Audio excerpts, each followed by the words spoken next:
வணக்கம் உறவுகளே. கவலை இல்லை, கடலுக்குள்ளே ஓரளவுக்கு நல்லாவே வந்துடுச்சு. இறுதி கட்டத்துக்கு நெருங்கி வந்துட்டோம். நான் 2 வாரங்கள், அதுக்கப்புறம் நீர்ப்பாசனம் தேவையே இருக்காது. கடலை அரித்து கடலை ஆஞ்சி எடுக்க வேண்டியதுதான். நல்லாவே செழிப்பாக இருக்குது, அது நீங்கள் பார்த்தாலே தெரியும்.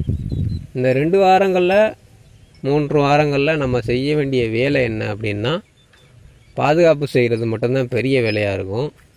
அணில், காக்கா, குருவி, சிறு சிறு பறவையினம், சிறு சிறு விலங்கினங்கள்டேருந்து இப்போவே தொடங்கிருச்சு.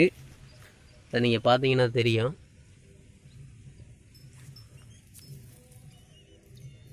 கடலில் எல்லாம் கொறிக்க ஆரம்பிச்சுக்கிட்டே இருக்குது. நம்ம ஒரு பாட்டில் கட்டி தொங்க போட்டுருந்தோம். டாப் ப்ரொடக்ஷன் ஒரு வீடியோ போட்டிருந்தோம். அது கட்டின இடத்துக்கு பக்கத்தில் தான் இந்த நிலமை. என்ன தான் அது கட்டியிருந்தாலும் சாப்பிட்றவங்க சாப்பிட்டுக்கிட்டே தான் இருக்கிறாங்க மாதிரி தான் இருக்குது. இது ஓரளவுக்கு அடிச்சுக்கிட்டே தான் இருக்குது.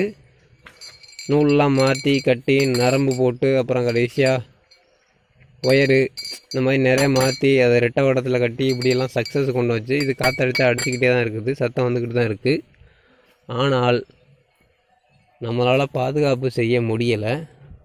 சாப்பிட்றவங்க சாப்பிட்டுக்கிட்டே தான் இருக்காங்க. நல்லா தெரியும் உங்களுக்கு, இப்போவே தொடங்கிடுச்சு. அந்த அளவுக்கு அடர்த்தியான அடர்வன காடு மாதிரி ஒரு புதர் செடிகள் நிறையா மண்டி கிடக்குது. நிறையவே வாய்ப்பு கிடைக்கிட்டு அவங்க சாப்பிட்றதுக்கு.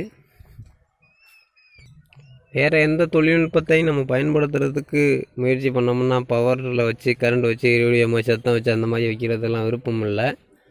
பார்க்கலாம், காத்தாடி மாதிரி ஏதாவது அதுவே சுற்றுற மாதிரி ஏதாவது அடிக்க முடியுமா அப்படின்னு செஞ்சு பார்க்கலாம்.